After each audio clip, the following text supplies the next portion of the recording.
There's no shortage of RCs with glued on tires, especially when you're talking about RTR trucks, but sometimes the plastic wheels don't hold up to what we do as crawlers. So, what do you do if you want to get RTR tires onto a nice set of beadlock wheels? What's the best way to remove these tires? There's really three different ways that people make use of.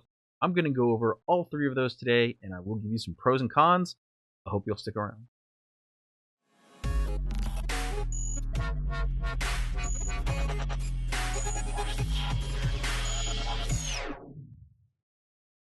The first method we're going to talk about is to use acetone. So what you'll want to do is grab yourself a container that has a lid, put your wheel and tire in there, fill it up, put the lid on. Your wheel and tire float up, you may need to stack some weights, something on it so that when you put the lid on, it holds it down in place.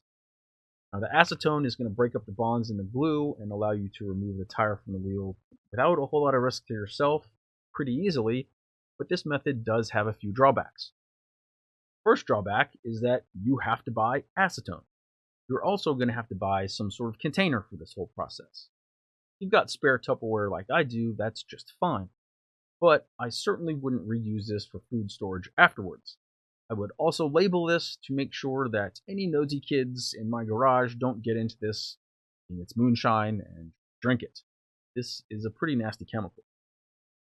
The next drawback that comes to mind for me is that acetone can completely destroy the stock foams. Don't always know what it's going to do to the foams, so you kind of have to write them off. It may not matter to you if you have plans for something else, but I like to reuse stock foams when I can, and I do like to save stuff. The last drawback, and the biggest drawback to me, is that this can take 24 hours per batch. So if you're doing this one tire at a time in a small container like this, it's a couple of days. And if you want to get everything perfectly clean, 8 days? That's too long. I don't have time for that. And if you are going to do one giant container and do all four at once, it's still going to take 24 hours. And then you've got a bigger upfront investment, more acetone, a bigger container, and then you have something bigger to store later. That's not going to work for everyone. So for all of these reasons, using acetone is my least recommended method. The second method is to boil the wheels and tires. Well, no, really we're boiling water and we put the wheels and the tires in the boiling water, but you know what I mean. The heat's going to soften the bonds of the glue and it will enable you to break the tire off of the wheel. So grab your wife's favorite pot, or if you don't like sleeping on the couch, go down to Goodwill, get one for $1, and reuse it for anything RC related, like dyeing plastic with Rit dye. Fill up the pot halfway with water, turn on your burner. Put the lid on too.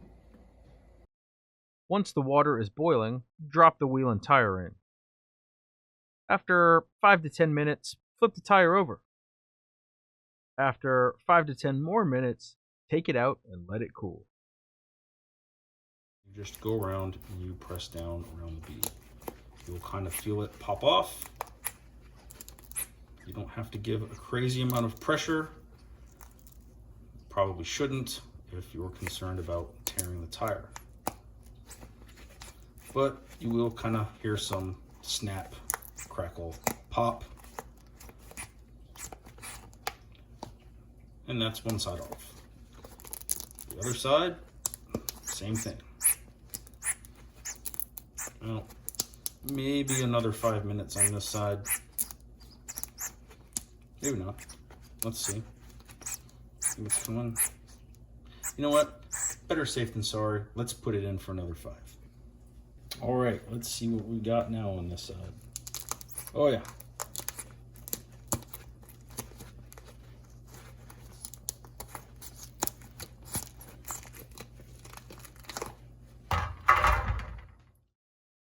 The downside of this method is that you can get burned by scalded, burning. Yeah, you can really hurt yourself doing this. Boiling water can get into the vent of the tire, and as you're squeezing it, it can squirt out, hit you in the face, hit a kid, you're sleeping on the couch again. This isn't my favorite method. There's also the cost of, I guess, a pot, the water, and the energy to heat it up. Still less than acetone in my opinion. I still prefer this to acetone, but it's not my favorite method. My favorite method is to bake the wheels and tires. Set your oven to 300 degrees, grab your wife's favorite cookie sheet, drop the wheels and tires onto the pan, and throw them in the oven. 5 to 7 minutes on the top rack will probably do it. Of course, I advise you use a $1 pan from the thrift store or a garage sale, and not the pan your wife uses to make cookies, unless you just like sleeping on the couch. After you pull them out, you can use a towel, gloves, or oven mitts. Start working your way around the bead, breaking the glue up.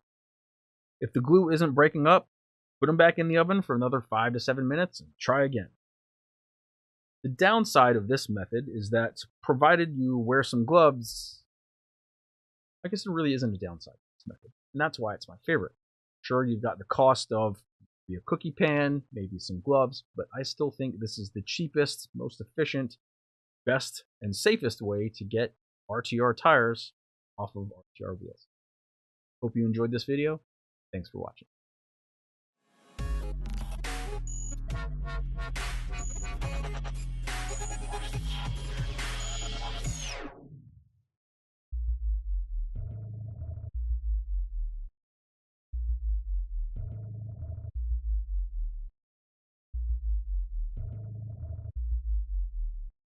If you liked this video, please consider subscribing. Not sure if you want to subscribe yet? Check out one of these videos. Thank you for watching.